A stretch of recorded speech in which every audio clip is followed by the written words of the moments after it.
Pai do Senhor, meus irmãos, hoje nós estamos aqui para gravar mais uma aula, livro de Atos dos Apóstolos, ou Atos do Espírito. É o quinto livro do Novo Testamento, é o único livro histórico do Novo Testamento, ou Nova Aliança. Esse livro é riquíssimo, porque vai tratar da igreja primitiva, dos primeiros passos da igreja primitiva, vai tratar da primeira experiência de Pedro como Petros, né? Porque a pedra é Cristo, que a igreja está fundamentada. E Pedro é Petros, né? Em grego ali é um fragmento, né? É um fragmento que começou e outros assumiu até hoje. Vemos muitos Petros por aí, né? Continuando a obra, porque a obra não pode parar, né? E o livro de Atos não tem ponto final, porque a ação do Espírito Santo são muitas, né? Até hoje. E continuará sem ponto, porque o Espírito Santo está trabalhando desde Atos 2, quando o Espírito Santo desceu sobre a igreja, e ele atua até hoje, até a consumação do século, até Jesus buscar a sua igreja, né, no arrebatamento. Então aqui a gente vai tratar de algumas coisas nesse panorama, nessa síntese.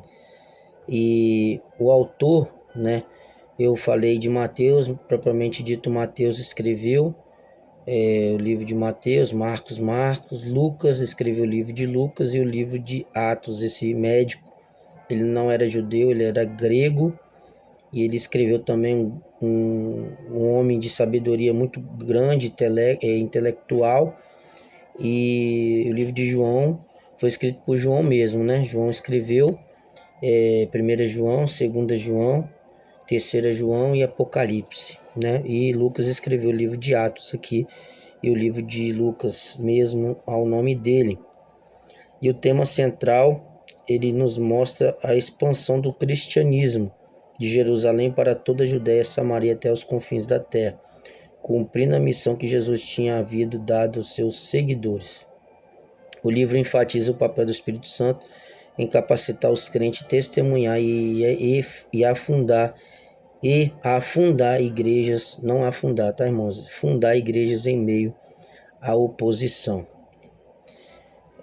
Aqui eu vou falar das estruturas do livro de Atos, que é muita informação no livro de Atos, né?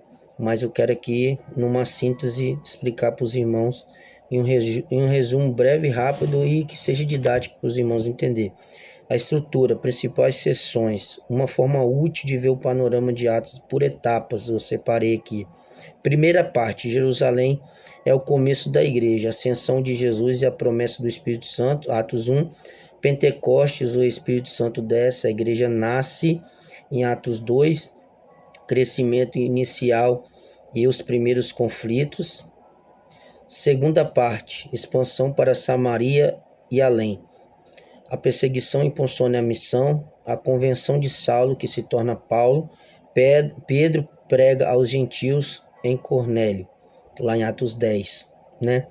Então a igreja que começou em Jerusalém, depois foi para a Judéia e depois chegou a Samaria, através de Filipe, lá também em Atos 8, né? E a terceira parte, viagens missionárias de Paulo. Paulo e Barnabé viajam e fundam igrejas. Concílio de Jerusalém decide sobre a inclusão dos gentios, pares de viagens e crescimento contínuo do evangelho. Jesus mesmo deu esse caminho de andar em dois, quando um caiu, o outro está em pé, né? Eles andavam em dupla, né? E outra coisa aqui, Paulo e Barnabé abriu na primeira viagem muitas igrejas, dezenas de igrejas, deixou várias pessoas de frente, né? Dezenas de obreiros. E esse concílio aqui de Jerusalém, vale ressaltar ele que ainda os judeus estavam praticando, principalmente Pedro, que era um judeu nato, né, um religioso, que Deus tratou ele lá em Atos 10, que ele falou que Deus não faz acepção de pessoas. Aí depois no concílio de Jerusalém, Atos 15, Paulo vai dialogar com esse concílio, né, com Pedro, Tiago e João como um dos pilares da igreja, E ali Paulo consegue, com a ação do Espírito Santo, falar que não precisa se circuncisar, né? Arrancar o prepúcio do homem, não precisa mais andar segundo a lei, né? A pessoa, para ser judeu, né, ela tinha que ser prosélita se ela fosse gentílica, né? Então ela tinha que adotar os costumes judaicos, mas não precisava disso. Jesus ensinou que não precisava, e justamente por isso que Deus chamou Paulo para levar o evangelho aos gentios, aqueles que não tinham é, o sangue judeu, né? Que o chamado através de Abraão, essa linhagem sempre foi preservada porque foi o povo de Deus que Deus escolheu. Então Jesus não precisava mais, não de preservar esse povo, de, né, continuar amando esse povo, porque hoje nós somos também, tem muitos judeus hoje convertidos, né? Então foi o povo que Deus escolheu, esse povo que somos nós adotados, que Deus nos adotou, que Deus nos, né, geração eleita, sacerdócio real, somos nós que fomos adotados, né? Em João 1 diz que ele, a partir do verso 11, os deles não aceitou, mas todo aquele que aceitou deu o direito de ser chamado filho de Deus. Então Paulo sempre bateu nessa tecla para quebrar a religiosidade, para não separar, né? Quando o lençol desceu ali para Pedro, Pedro falou que aqueles animais eram impuros. Aí Jesus falou com ele: não chama de impuro aquilo que eu purifiquei, né? Então Jesus tratando, Paulo também tratando ali aquela liderança religiosa, né? E ali com muito embate e ajuda do Espírito Santo, Paulo ganhou e foi decidido que não precisava mais praticar esses rituais judaicos, né? Porque a graça tinha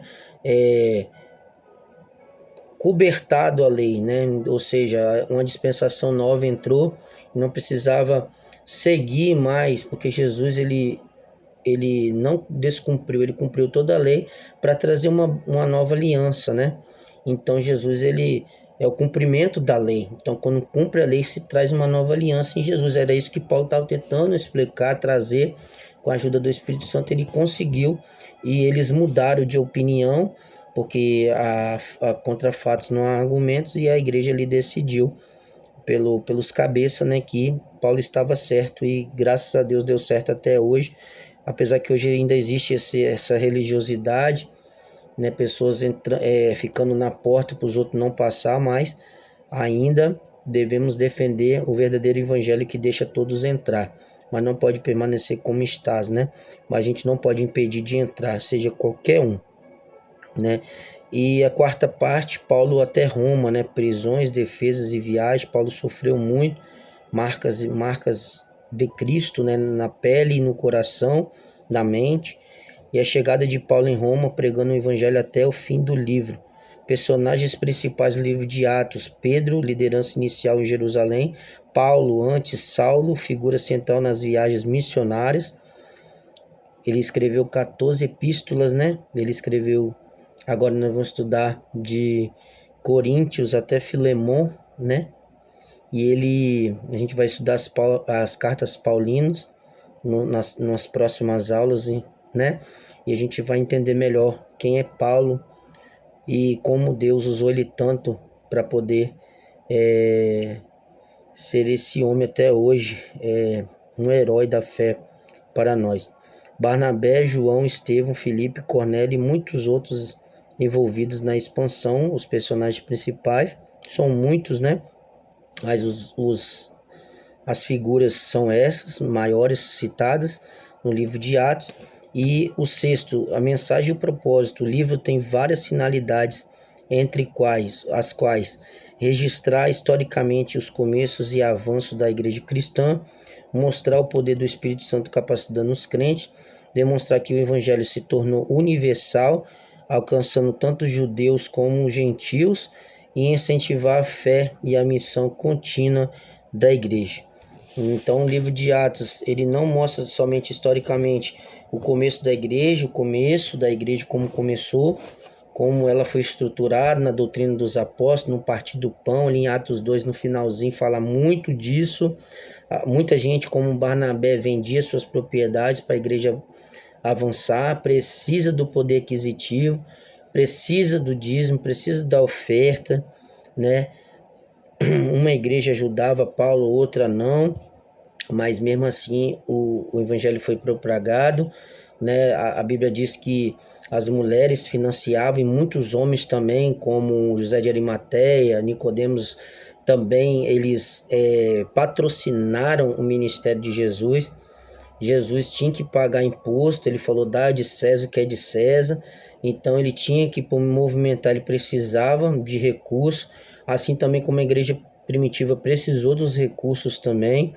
Não só disso, mas nós aprendemos um vasto conhecimento no livro de Atos, não só nesse poder aquisitivo que a igreja pode, juntamente das pessoas, né, ajudar o alavancamento, o avanço da igreja, mas também como incentivar a fé e a missão da igreja, a missão de pregar o evangelho.